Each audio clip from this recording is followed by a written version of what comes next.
Assalamu alaikum wa rahmatullahi wa barakatuh. Welcome to this new special video.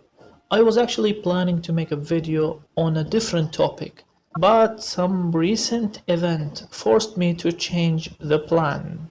What are these recent events? Well, Dr. Yasir Qadi finally responded to Jay Smith. And what a response, mashallah. May Allah reward our brother Dr. Yasir Qadi for this great video that he uploaded yesterday. For 5 months, Jay Smith repeatedly brought the name of Yasir Qadi in every single video he made. One day I was messaging a brother in Twitter and I remember I told him, calm down, wait, this all is going to backfire on these stupid people. And it did, it backfired, because the humiliation we are going to see today is the result of that hysteria. Long story short, Dr. Yasir Qadi responded to Jay Smith and pointed to 3 ludicrous claims that Jay Smith made. And Jay made a response, and he did the one thing he shouldn't have done. When you make tens of long videos, 2 hours videos, 3 hours videos, the one thing you should not do is deny what you have said in every single one of them. Anyways, let's listen to Yasir Qadi's response. Okay, let me log on to this here. Here's what he has to say in this clip.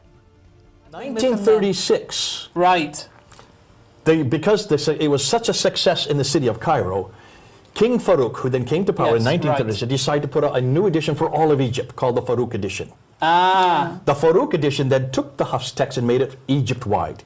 1936. Right. That was so successful in Egypt. But before that, I forgot one thing. When they did this in Cairo, when they Muhammad al-Haddad did this in Cairo, they took all the other Qurans that were different than Hafs. They took it out into a boat and they... Please listen carefully to what he just said. They took all the other Qurans that were different than Hafs. They took it out into a boat and they sank them in the Nile. They took all the other Qurans that were different than Hafs. They took it out into a boat and they sank them in the Nile. Oh. You haven't heard this before either. No, we need to go down. We need to do some they're dives. still there. We need to do some dives. So don't waste your time. We have 10 of them right here. We've already found 31 of them. Now this one actually did get me laugh out loud. Literally, I LOL'd when I saw this. This is comical. So apparently, all of the mushafs of Egypt in the reign of King Farouk, which is barely a century ago, that were not hafs, they were taken on a boat and they were dumped into the Nile. And now we have to go scuba diving to go retrieve them. By the way, I'm a scuba diver. I'm an advanced rescue nitrox certified scuba diver, over 200 dives. So if you need a diver, believe me, I'm more than happy to go diving anywhere. Wallahi, where does one begin? I mean, you do realize, Mr. J, you do realize that, forget how ludicrous you sound, the sheer quantity of Qur'ans that would meet your criterion would not just sink a boat, they would block the entire Nile. I mean, I don't even understand. Do you listen to yourself speaking? You think all the copies of the Quran that didn't conform to the quote-unquote version, which again shows your ludicrousness, there is no version. It is... Okay, Dr. Yasir Qadi's response is very clear. We've all heard Jay Smith saying that the government of Egypt took all the mushafs which were different from Hafs, put them on a boat and dumped them into the Nile. And Dr. Yasir Qadi's response was that this is stupid. It is impossible to take all the mushafs in Egypt and dump them into the Nile. It would never be possible to do this by any stretch of the imagination. Now let's hear Jay Smith's response to Dr. Yasir Qadi's. And he made 2 major points on that and really confronted me. The first one is this idea of dumping the Hafs text, that was chosen by Muhammad ibn al-Husayni al-Haddad in 1924. and that I suggested that all the Qurans in the world were dumped in the Nile. I went back to look at the video and I didn't see where I said that. I never said all the Qurans in the world were dumped. Excuse me? What did you just say? I never said all the Qurans in the world were dumped. Oh dear, oh dear. Let's listen again to what Jay Smith said in the video that Yasser Qadi responded to. They took all the other Qurans. They took all the other Qurans. They took all the other Qurans. I never said all the Qurans in the world were dumped.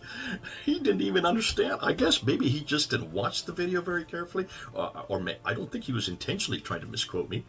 It was actually a joke. If you notice, we're laughing about it. We're saying, isn't it interesting that they took out the other 29, we're assuming that there were 30 official ones. Hafs had been chosen in 1929 to standardize the test for high school students. And so in order to standardize these tests in Cairo, in the city of Cairo, they had to throw out all the others and ask Muhammad ibn al-Husayni Hazrat to choose one, and he chose the Hafs. And then they took the other ones. When I'm saying he took the other ones, the other ones of the high school students there who had brought them to the schools, those were taken out. And this is nothing more than a symbolism. It's symbolic, throwing them into the Nile. Of course, no one would suggest, and I don't know where he got this idea that I was making a suggestion that all the Qurans in the world at that time were thrown into the Nile. Anyways, nonetheless, Jay is saying that when he said they took all the Quran, he was talking about only these Qurans which were in that school. He was talking about a symbolic act, just taking a number of Qurans and dumping them into the Nile as a symbolic act to show that only this version, only Hafs is the official one, all others we have dumped them into the Nile, and that's a symbolic act, which means that they are no longer valid. Maybe when Jay Smith said they took all the other Qurans, it was a slip of the tongue. Let's now watch other videos where Jay Smith made the same point, but in a very clear, explicit manner. So she came back with about 6 of these back to London, and she showed me to them. She says, Jay, what are these? And I started laughing because I'd heard about this. These are called qira'ats. These are called different readings. Different readings. They're all Arabic, but they are read differently depending on where you put the dots and the vowels. Now, I had heard about this when I was in seminary, when I was under Dr. Dudley Woodbury. He'd remember hearing about it, but I didn't know there were any qira'ats today, existing today. I thought these had all been dumped into the Nile in 1924 when they finally came up with this one. So she took whatever she could, brought it back to London. We looked at it, and of course, I knew about this because I've been studied about it. We had been told about this back in the 1990s when I was studying under Dr. Dudley Woodbury. And so we knew that of these qira'ats. I just didn't know they still existed. I thought they'd all been dumped into the Nile River back in 1924 by the Muhammad ibn al-Husayni al-Haddad, when they came across and they made this a canonical text. The Hafs, basically, reading. The Hafs, the text. Right. The other 29, I assumed that they had been thrown into the river. And then said, Jay, what's going on here? I said, oh, well, I didn't know you could still buy them. I thought these were all destroyed in 1924. And so she brought them back to London with her and said, Jay, what are all these different Qurans? And I said, no kidding. See, I'd heard about this when I was in my studies, that there were many Qurans, but I thought these all went out of date after the 10th century. And I thought by 1924, when the final Quran, the Quran that was chosen, this one here, the Hafs Quran, when this was finally chosen in 1924, 96 years ago, I thought that they had destroyed all the other ones. It became the standard for just the schools in Cairo. And they took all the other qira'at, the ones that differed with it, took them out into a boat and threw them into the Nile. 1924. Do you know what happened next? What did they do with all the other 29 that disagreed with Hafs? Didn't they have to drown them or something?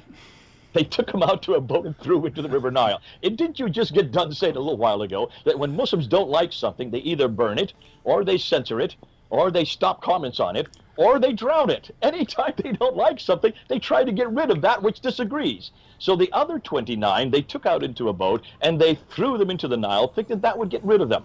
I think he couldn't get more clear than this, could he?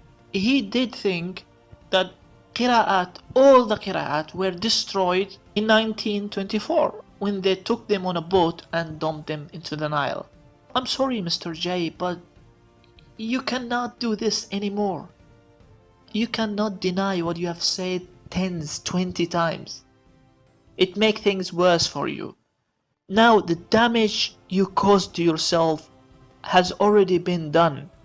It's not possible to undo the damage. You cannot deny things anymore. Now you have to live with it. Accept that you have made career-ending claims. Denying them won't work because I'm watching you.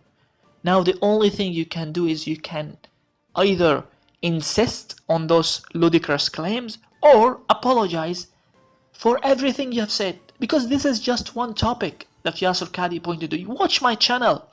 Watch the videos I made and the videos I'm going to make in future.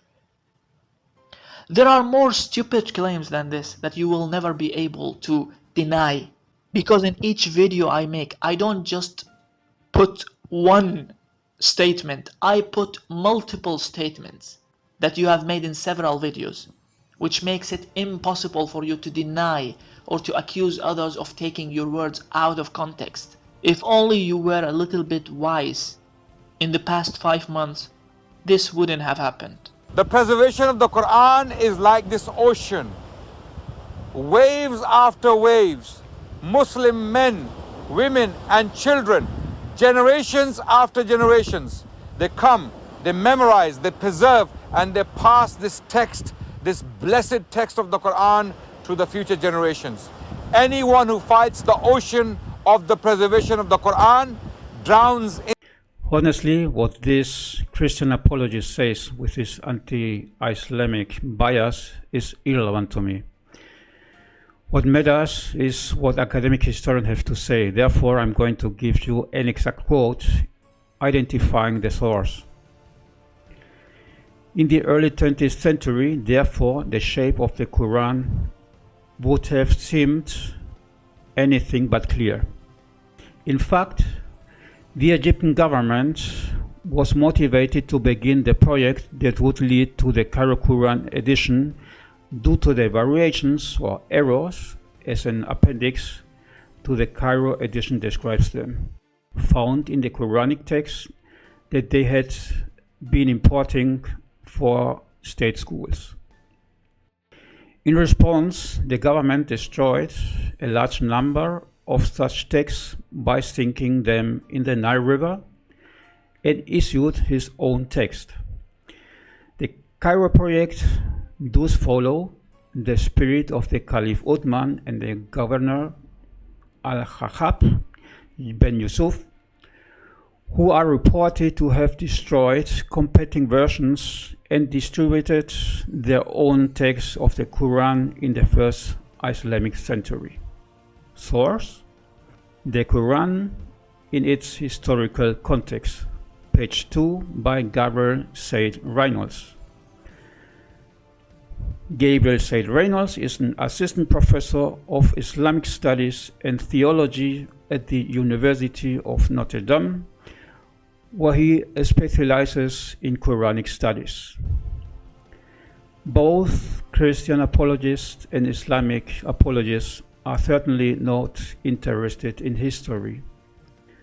What you care about is defending your dogmas and faith at all cost. And if that means being dishonest, then so be it.